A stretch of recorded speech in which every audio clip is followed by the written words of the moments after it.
Breaking news! We've discovered the name of yet another of our mysterious funders, one Ari Nicholson. Who is Ari Nicholson? Well, the better question is, who isn't Ari Nicholson? Our crack team of researchers, I.e. me.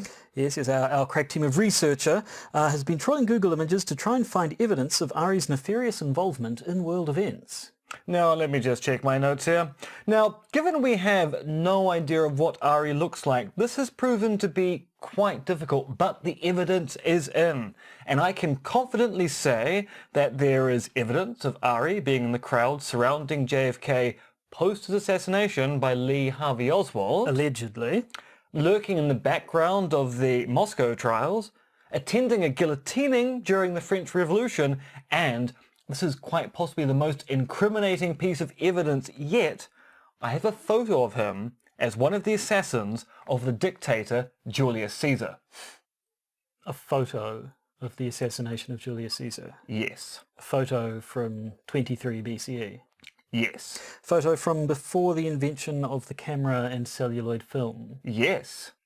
Well, that's amazing. I know! So, who is Ari Nicholson? He's a malcontent who appears to be thousands of years old. That's who. And we salute you, Ari Nicholson, and also ask that you don't attend any events near us. It seems that when you come, all hell breaks loose. Just like Julian Sands.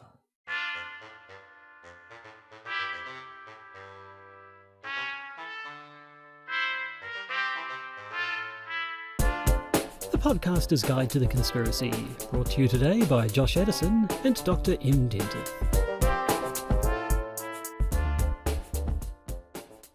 Hello, you're listening to the Podcaster's Guide to the Conspiracy, or are you?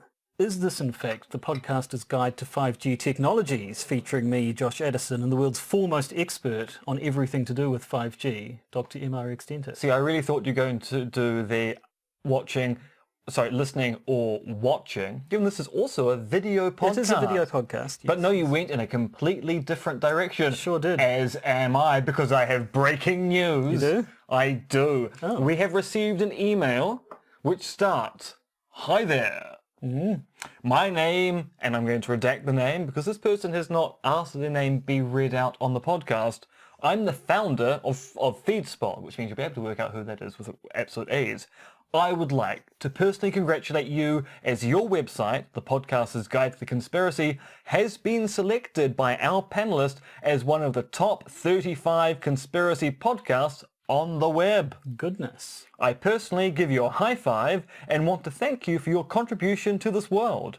This is the most comprehensive list of top 35 conspiracy podcasts on the internet, and I'm honored to have you as part of this. We'd be grateful if you could help us spread the word by briefly mentioning about the top 35 conspiracy podcast lists in any of your upcoming posts. Not posts, post. Post. Fair enough. Well, that's certainly news. That's It a thing that certainly is. happened. I'm reading over your shoulder right now. There's even a photo. There's even a photo. Yep, that's a real thing. So yeah, have some free advertising, dude from FeedSpot.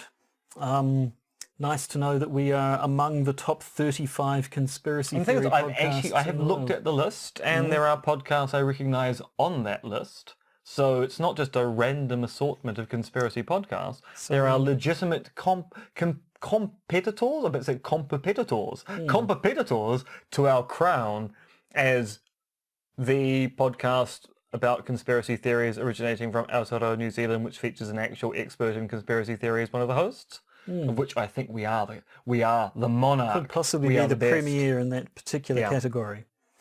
But yes, we mentioned this at the start of last week's episode, how M had contributed to an article for the spin-off local site all about 5G and the conspiracies. True, I'm a 5G expert now. Apparently you are, yeah. And at the time said, gosh, we should do an episode about 5G, shouldn't we? Which we're going to do now. And then at the end of that episode, or possibly during the bonus content, but afterwards, during we were the like, bonus during the episode. bonus episode content, we were like, what was that thing we said we were going to do an episode Because about? we could not remember something at all. that we had mentioned 35 minutes earlier. But then we remembered, and now we're doing it. So everything works out. We also asked our patrons to email us about what we forgot to do, and they didn't. But that's because I also put a tag at the end to say that we had remembered what it was. Right. So obviously Probably our patrons are the listen kind of right people to who the listen end. right to the end. you could also be one of those patrons. Yeah, so it's been in the news a bit, the old 5G technologies and people's worries around it, and where there are worries in new technology, you often get conspiracy theories, so I think we can justify talking about it for an episode. Shall we get to it? I think we should. So, 5G, not 4G, not 3G, not yet 6G, but 5G. As the world's now most knowledgeable person when it comes to 5G technologies. Why do we have so many Gs? I don't know. G stands for good, surely. So the more Gs, the better. So Surely 5G technology is good. For genitals, and 5 genitals might be considered by some to be either too many or not quite enough. You want an even number usually, but anyway. It depends on your kink. Yeah, no, that's true. No, in this particular case, the G simply stands for generation, which is a little bit boring. Yeah. And unfortunately is also kind of a brand name, which makes it a really boring brand name. We're going to advertise a brand new way of transferring information from one part of the world to another using wireless technology. We need a snappy name. What should we call it? Well, we had second generation wireless technology. Yes. Then we had third generation wireless technology. We had fourth generation wireless technology. So, quite obviously, let's call it Whippo Snippo. No, we're going to call it 5G. Yes. No, I mean, I was actually mildly interested to find out in researching this that there was a first generation mobile network, was the one they first invented in the 1970s. The second generation came along in the 1990s, and 2G networks added support for text messaging. 3G networks was sort of the first time, I think, the phrase, the sort of G thing for the generations came up. 3G cellular networks let you use the internet over your phone. 4G is what most of us are on these days, which is basically faster internet over your phone. And 5G has been rolled out in a few cities around the world, but in most places is imminent. And that's super fast internet, basically, fiber-like speeds over your cell phone. So basically it's low latency wireless internet, so it reduces the overheads for data transfer, which makes it so remarkably faster. Although going back to the point, it's a brand name, makes this interesting, because it's not as if 5G is one suite of technologies or technological solutions. 5G is a brand name to a variety of different approaches to achieve the super fast internet on your phone or internet of devices thing. So the 5G you have in your country might actually differ in a kind of hardware level from 5G elsewhere, but the benefit is all 5G networks are meant to be in some way interoperable. Yes, I mean, I know that in New Zealand, one of our cell phone carriers, 2 Degrees, has talked about they're going to be rolling out a 4.9G network. In other words, that's not what they're putting out, isn't actually 5G technology, but it's just about the same, so they give it the funny little name. I remember things got a little bit fishy, though, because you had the iPhone 3G, which was the first 3G iPhone, but it was also sort of the third generation of iPhones, I think. And then the next lot of iPhones were called fourth generation, although they weren't on 4G technology because that didn't exist yet. And I do remember a whole lot of confusion around when 4G sort of became a marketing term. There was a lot of talk of 4G phones, but sometimes that meant a phone that supported 4G networks, and sometimes it meant the fourth generation of that kind of cell phone, and everything got very confusing. But that's neither here nor there, because 5G is the thing. It is. 5G is the word. 5G is the word. Now, we're talking about 5G on a conspiracy theory podcast. That presumably means that people are concerned about 5G. Josh, why are people concerned about 5G? Well, I mean, it starts with fairly ordinary health concerns that you seem to get pretty much any time any new technology comes around, and kind of goes a little bit silly the further you look. So initially, I mean, there are people who object to 5G in claiming that it poses some sort of a health risk. There are people who liken it to sort of tobacco and asbestos, that we're rolling this stuff out without giving proper care to the potential dangers, and in a few decades from now we're all going to have brain cancer or something. Or evolved giant ears. So the specific claims are, one is that it causes electromagnetic hypersensitivity, which is A plot device. Is a plot device in Better Call Saul, yes. Yes, yeah. So, I mean, electromagnetic hypersensitivity is a thing, sort of, in that there are people who claim to suffer from it and do indeed experience adverse reactions to something or other, but it's not a medically recognised condition. No. It's thought to be sort of an example of the nocebo effect, the opposite of the placebo, where people... Or a psychosomatic illness. Yeah. So in that, people who claim to suffer from EHS, electromagnetic hypersensitivity, when subjected to sort of blind trials and sort of, put in front of a box that may or may not contain an electrical device that might set off their EHS, can't reliably detect it, basically. So these people do clearly suffer from something, there are actual symptoms, but those symptoms don't appear to be caused by any sort of electromagnetic radiation. And then, yes, they're more along the lines of some sort of placebo or psychosomatic effect. But it goes on. It's supposedly 5G can cause EMR poisoning, where EMR is, of course, electromagnetic radiation. As opposed to some kind of new dance craze. Should be. Yeah, so EMR poisoning apparently consists of nosebleeds, headaches, eye pains, chest pains, nausea, fatigue, vomiting. I always say tinnitus, but it's really tinnitus, isn't it? I say tinnitus. Dizziness, flu-like symptoms, and cardiac pain. Sufferers of EMR poisoning also report a tight band around the head, pressure on the top of the head, short stabbing pains around the body, and buzzing internal organs. Buzzing internal organs. Too many bees, Joshua. Yes. Too many bees. Too many bees.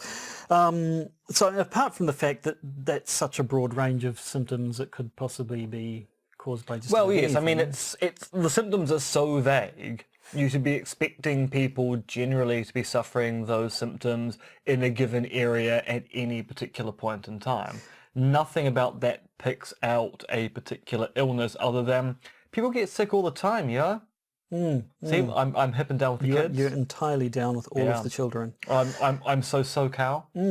Of course, the other thing is that adverse physical symptoms to an oversaturation of electronic technology is essentially the black shakes from the film Johnny Mnemonic, which is a good film. Johnny Mnemonic is a good film. I don't care what you say. I don't care what anyone says. It's good. It's got Keanu Reeves and everybody loves him now. It's got Dolph Lundgren as a freaking cyborg. It's got Udo Kier. It's got nanofilament thumbnails and it beat Takeshi. It's a good film, and I don't know why everyone bags on it all the goddamn time. See, Leave Johnny Mnemonic alone. I have a feeling you've just blown the levels on this podcast so high that no one's going to hear your rant about Johnny Mnemonic, a perfectly adequate film. Great film. Anyway, apart from giving us the black shakes, 5G technology, of course, it's going to give us all cancer. You get numerous it's radiation. Radiation gives you cancer. Simple as that. Or is it? Well, we'll get to that in a minute. I mean, it is true that radiation is correlated with cancer, and certain radiations, at least certain parts of the spectrum, we've got causal pathways as to how they cause particular types of cancer. But also, radiation is everywhere. You are bathing in it right now. Yes, and then there's other talk. Supposedly, early exposure to 5G will end up resulting in learning disabilities in children and so on. So for starters, there's a bunch of health concerns. And yes, as you say, there are different kinds of radiation. The radiation you get from, say, nuclear weapons, yes, that's known to be very cancerous. X-rays can be cancerous. That's why X-ray technicians go outside of the room and make you wear a lead apron and all that sort of stuff. And why X-rays are now comparatively short compared to X-ray imaging from, say, 20 or 30 years ago. But scientists generally draw a distinction between so-called ionizing radiation and non-ionizing radiation. So basically ionizing radiation can ionize atoms. It can knock electrons off of atoms. And when that happens to the atoms that make up the human body, it can end up damaging our DNA and causing all sorts of conditions. We use ionizing radiation in microwaves. because it's useful for heating Yeah. things up, which Vibrates is literally the molecules. causing damage to things. But when we cook things, we cause damage to cells anyway, so it doesn't matter. Although, of course, when microwaves became a thing, everyone was concerned that eating microwave food would give you cancer, because you'd be taking those Taking in that ionizing radiation radiation. into your stomach lining and processing it through your slimes and vestigial organs. But yes, so the wavelengths used in cell phone technology are basically non-ionizing radiation. They simply don't have enough energy to be able to damage your DNA, basically. Which is kind of evident by the fact that one of the problems with 5G is that the signal is so weak that it actually has a problem penetrating objects. So one of the issues they're going to have with 5G reception is you require more cell towers to basically blanket the environment with a 5G signal you'll be able to get inside your house. That's how weak that part of the spectrum is going to be. Yes, which of course then gets seized upon as another danger of them, the fact that these cell towers are going to be everywhere. We're going to be being bathed in 5G radiation from all angles. Josh, you're bathing in it right now. Well, we are bathing in it right now. Even though it is nighttime where we are recording, we are bathed in electromagnetic radiation from these lights around us, paid for by your patronage dollars. Thank you very much, patrons. Although, I mean, my point was more, there's stuff going on in the part of the spectrum we're thinking about using for 5G anyway. It's not as if that part of the spectrum is empty of any noise whatsoever. There's stuff going on there. We're simply going to tap into it and make use of a part of the spectrum that we are not currently using for other tasks. Now, another point on the whole carcinogenic thing. Apparently the World Health Organization classes mobile devices as a Class 2B carcinogen, which is something that people do pounce upon. A Class 2B carcinogen, though, is quite a broad topic. What are some of the things that are also a Class 2B carcinogen? I was scrolling Scroll down to to the that wrong part of particular the point. notes, Yeah, I didn't know. It's a case of, oh, here we go. Here we go. This is from Michelle Dickinson, also known as Nano Girl, as reported in an article in the New Zealand Herald. To put into perspective, however, other items in the 2B category include coffee, pickles, and being a carpenter. I think nickel was another one, or maybe they're confusing nickel with pickles, I don't know. Maybe just anything that rhymes with the word pickle is carcinogenic. Stickles, nickels, fickles, plickles, kickles, exticles. They sound fairly carcinogenic to me. They do. But the point is, a 2B, yeah, so a 2B carcinogen is sort of, it's kind of along the lines of a thing that maybe could be carcinogenic, but we don't have any evidence that there is, or that maybe in massive exposure. But basically, It's true. If you have a lot of carpenters, you will get cancer. Yeah. That's why I try to limit my carpenters to one a day. I wonder about those various foods that are mildly radioactive, like Brazil nuts and bananas, is it? I wonder where they get classed. I mean, apple seeds are an interesting one. If you eat enough apple seeds, you will die. Apple seeds are very, very poisonous. Arsenic or something? Yeah, but the dosage you tend to have if you eat an apple whole is so low it'll have no effect. But if for some reason you were storing all your apple seeds in a jar over the course of a year, as one Japanese man did, and then you decide to eat the contents of that jar one day for reasons which we won't know, because said man is now dead, you will die. So, I mean, Apples are carcinogenic. they are mildly. Very mildly. So there's a whole bunch of health stuff. There is some other concerns about 5G. Some people think 5G's been killing birds or bees or possibly even dogs. Bee dog birds? Dogs with bees in their mouths, that when they bark they shoot bees at you. That is a weapon of war that would be quite terrifying to see. Quite frankly, if 5G technology is harming them, I think that's a good thing. It's true. The last thing you want is a dog with a bee, although the only thing to stop a dog with a bee Is a good guy with a dog with a bee. Precisely. Yes. So there's a bit of that, and that's been basically, there have been a couple of times when there have been mass bird deaths and people say 5G was to blame, although... We've talked about mass bird deaths in recent notes. Have we? Either in the What did we talk Patreon about? episode or the news episode. Spontaneous bird deaths. Did we? I don't Yeah. recall that. You never recall any of the news segments. That's probably true. I do block them from my mind.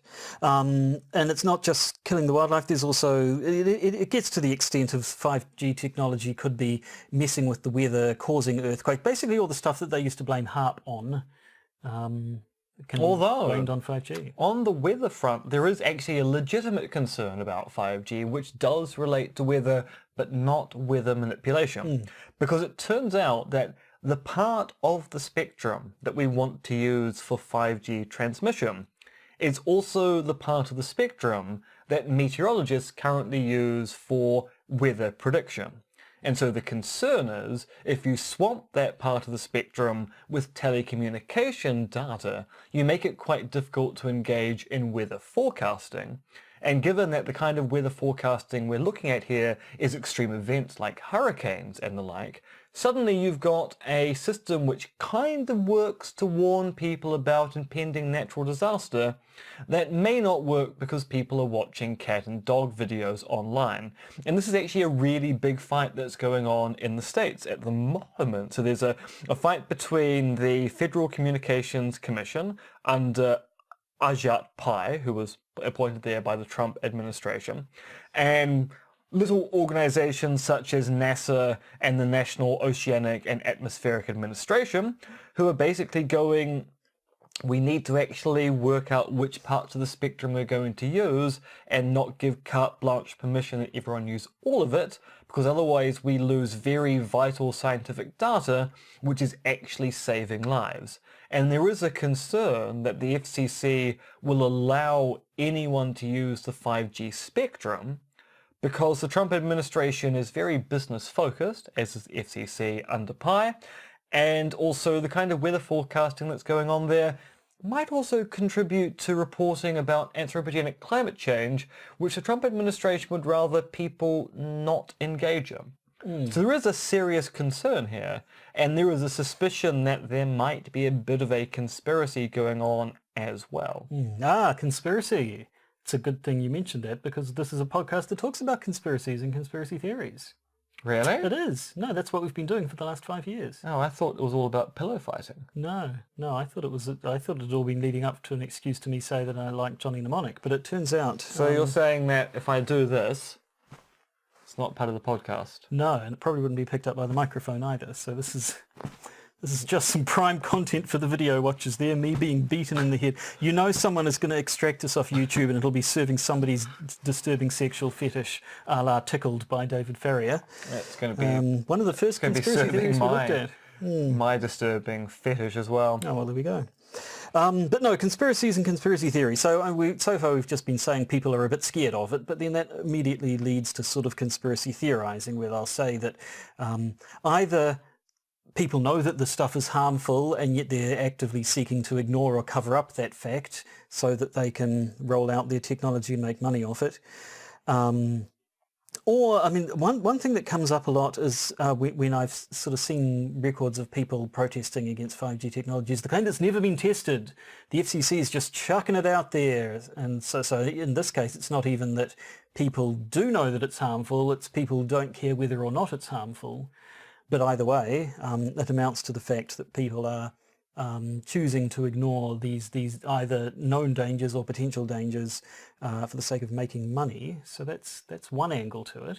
But the thing is, so it might be true there hasn't been any longitudinal study of the effect of 5G on the population, for the sheer fact that it's non-iodizing radiation.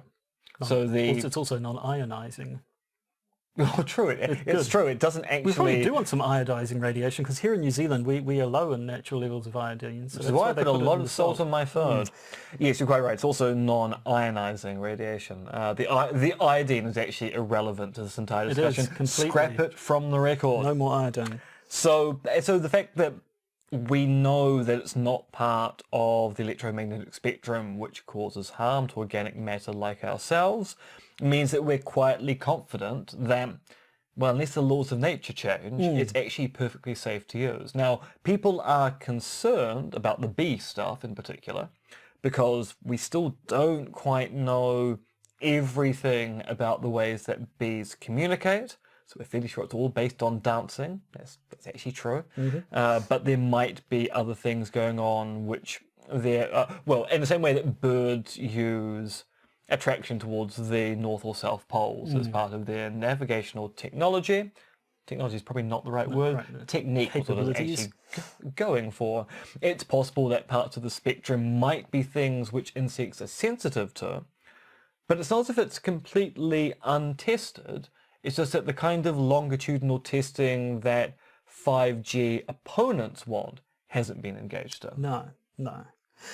But yes, as you say, the science would suggest that it's not going to be harmful to human beings, at least. But that does not dissuade people. Now, interestingly enough, in looking at this, I see that there are not just conspiracy theories about 5G. There are also counter-conspiracy theories about anti-5G theories. Have I got And that most right? of those, comrade, seem to be conspiracy theories about Russia. Well, yes, that's the thing. So supposedly, RT America, RT is what, Russian television, is it? Russia Today. Russia Today America, which is a Russian TV station that broadcasts in America? Is It that broadcasts right? Or both from in Russia and also has But a in branch English in language, I America. assume.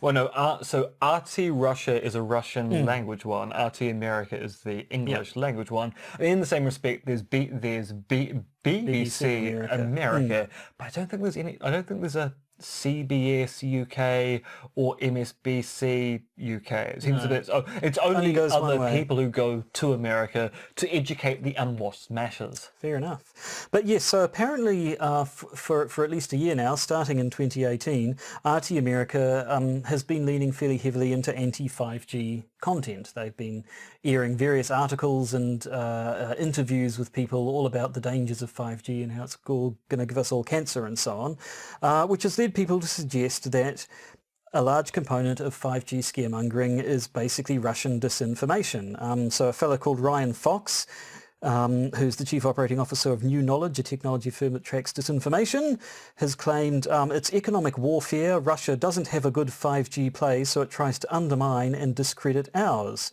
That from an article in the New York Times. And it's pointed out that within Russia, apparently 5G technology is actively promoted, to the extent that supposedly there have been news articles in Russia saying that 5G is actively good for your health. That sort of, bathing yourself in 5G radiation is like good for your skin and rejuvenates you and all the sort of things they used to talk about. Radium when it first came out that caused those people to get throat cancer. Back in the days where they used to make radiant energy drinks because it glows, it's green, it contains energy, it must be good for the body if you ingest it. Yes. The celebrities who endorsed those drinks all died. Yes, so I mean, so the claim there is that Russian companies are looking to roll out 5G technologies, Chinese companies are looking to roll out 5G technologies, and these technologies would be competing with American ones, and the claim is that this is trying to sort of possibly hobble the development of American technologies by turning public opinion against it or something like that to allow the other countries' 5G technologies to gain some sort of competitive advantage, which, I mean, it sounds like something Russia would do, question mark? Well, I mean, if it is a situation where not. Russia doesn't have the technological foundation to run an effective 5G itself, or can't compete on the world stage for the deployment of 5G, then yes, you can imagine a kind of disinformation campaign to make 5G unattractive to people outside of Russia as well.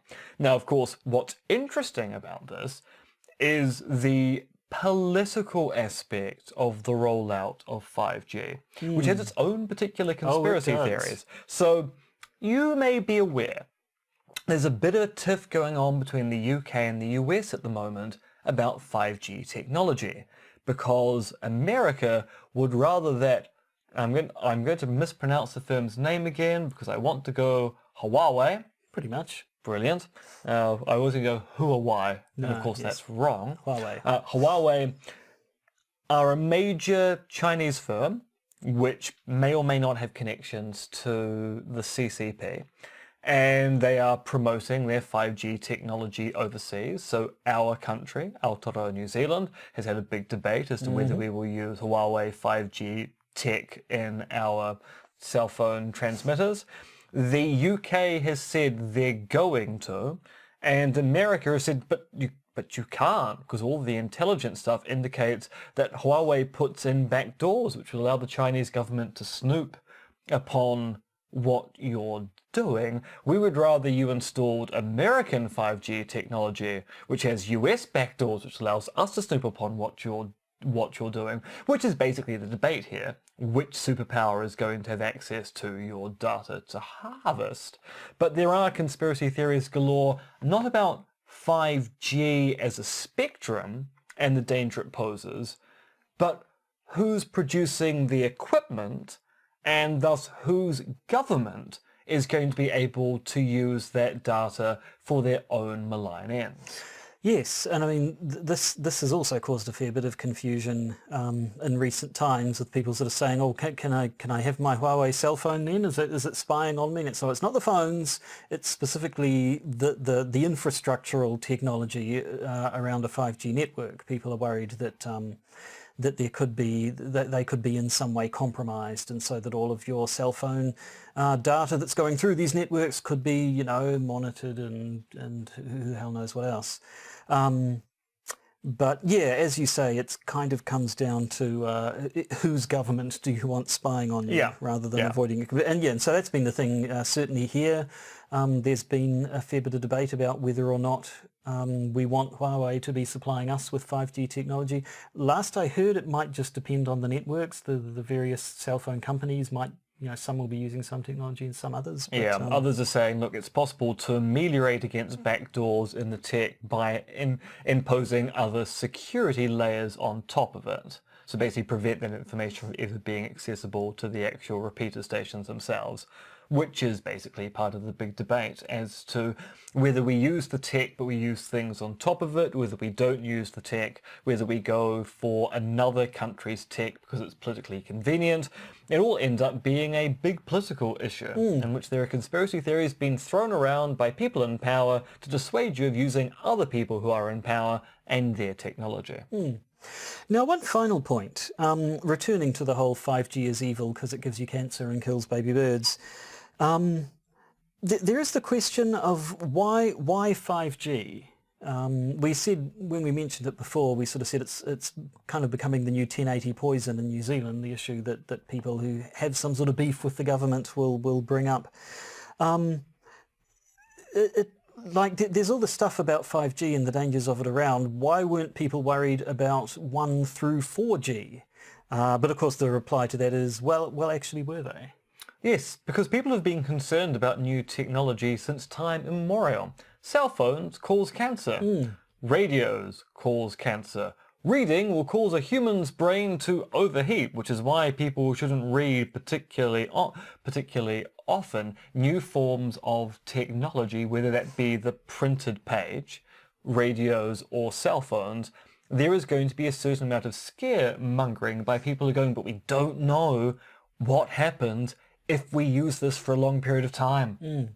So yes, it does kind of seem like 5G is just the issue du jour, but the fact that all these technologies have existed previously is kind of a challenge when you're saying, okay, hang on, you're saying 5G is bad, but isn't it just the same technology we've had since the 1970s? So what's different about 5G?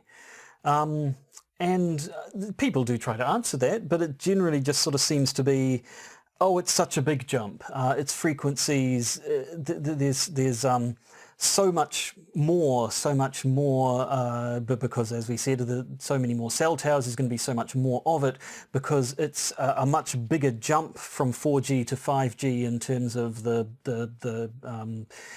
bandwidths used and the claims that the higher the frequency you get when it comes to radio frequencies, the higher frequency they are, the more damaging they are, which I believe is actually the opposite, isn't it? The damaging ones, your X-rays and your The nuclear really radiation are slow-moving ones. The lower high-speed frequency ones ones actually bounce off things, which is why you need more cell phone towers. So when it comes to people actually answering why is 5G a problem when previous cell phone networks haven't been, assuming they don't believe that previous cell phone networks were a problem, it definitely comes down to a question of quantity rather than them being any sort of great qualitative difference. Or maybe it's all Russian disinformation. Which is a possibility. I mean, we actually can't rule that out.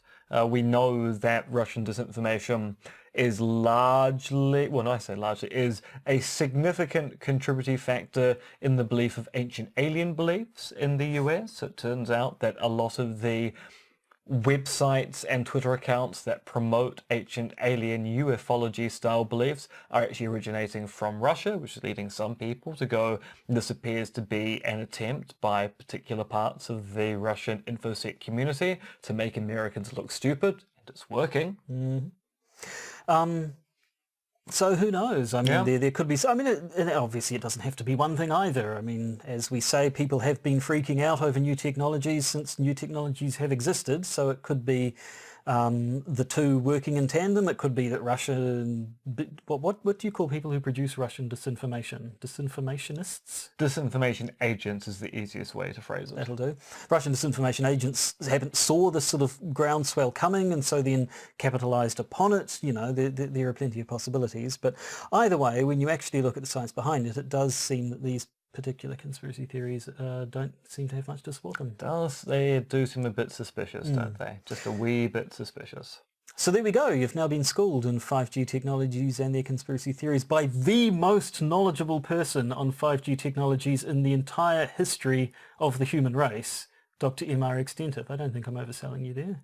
No, definitely there's not going to be anyone responding to this podcast or YouTube video with things that we got wrong. No, it's inconceivable that there would be. And of course, the fact that you have listened to / watched this episode of this podcast means that now you also partake in this expertise and can probably consider yourselves among the leading experts in 5G technology throughout the world. We have damned the entire human race. Are you saying that we were 5G technology all along? No. Johnny Mnemonic was 5G technology. And 5G technology is awesome. That's all I'm going to say. So, Dolph Lundgren is the Russian threat to 5G. yeah. Well, he was the Russian threat to Rocky, so why not? Yeah, precisely. Enough. Oh, actually, I missed a pop culture reference before as well because, I have to bring this in. We forgot to mention this earlier. One of the things I was reading about the dangers of 5G technology talked about the fact that because 5G technology allows such faster, low latency internet communication, it's not just people on their cell phones. Lots more devices will be able to talk to each other. Your vibrator. Internet of Things and what have you, like your vibrator perhaps, if you've got one of those. And if you haven't, why haven't? Yeah. And which caused people to say, oh, so all the machines are going to start talking to each other. Skynet, anyone? So I figured if we're going to have Johnny Mnemonic references, we better get a Terminator one in there as well. 5G technology, just in time for Terminator Dark Fate. Not sure how I feel about that. No, I must admit, I'm very, very confused by it, in part because James Cameron is making 5 more Avatar films. And he's a producer on Dark Fate. Okay, so someone who's decided to make 5 Avatar films is not someone who's making good life decisions. No, I don't think so. That said, I didn't hate Genesis. Like, it wasn't a good film, but it was much better than it should have been by all rights. I'm not saying it's good. I'm just saying it should have been an utter car wreck. I'm just trying to go... And it said it was just stupid fun. It was so stupid. Well, yes. So stupid. Unlike the patron bonus content, which is coming up after the break. Yes, we'll be talking about the whale oil saga, which we kind of put a full stop on last week, but we've actually got not one, turned out not to be the full stop, updates. it turned out to be the first dot in an ellipsis. Which means it's going to keep on going forever and ever. Almost certainly. As I feared. So yes, we have 2 updates on the whale ogre saga, which is kind of appropriate given Cam Slater, but no, the whale oil saga. Which also means there's going to be a quick review of, just call some slight notes there, of this particular volume here, Whale Oil by Margie Thompson, which is a fairly interesting read. And for our podcast listeners, Dr. Dentis is holding that book directly in front of the camera. It's a physical artifact possessed by the two of us. Well, possessed by you really, but... Actually, I don't possess all. It belongs to my brother Lawrence. Oh, well, actually, no, it doesn't. It doesn't even belong to him. It's borrowed from a friend down in Wellington. Well, there we go. Possession is an intangible concept. It's very well travelled. So there'll be a quick review of that. And finally, we'll be talking about Jeffrey Epstein's plan to create superhumans, which includes in it, and I quote, Mr. Epstein told someone he wanted his head and penis to be frozen. Well, we've all felt that way at one time or another, I suppose.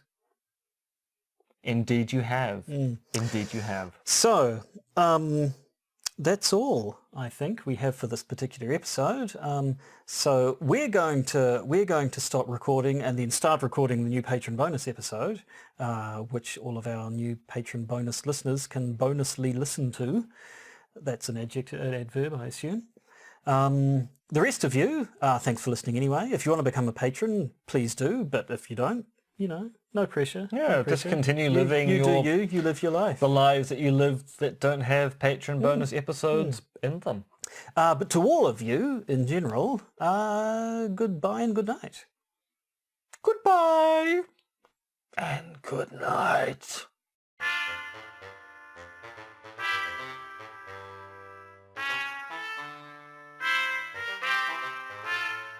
You've been listening to the Podcaster's Guide to the Conspiracy, starring Josh Addison and Dr. M.R.X. Denton, which is written, researched, recorded and produced by Josh and M. You can support the podcast by becoming a patron via its Podbean or Patreon campaigns. And if you need to get in contact with either Josh or M, you can email them at podcastconspiracy@gmail.com or check their Twitter accounts, Monkey Fluids and Conspiracism.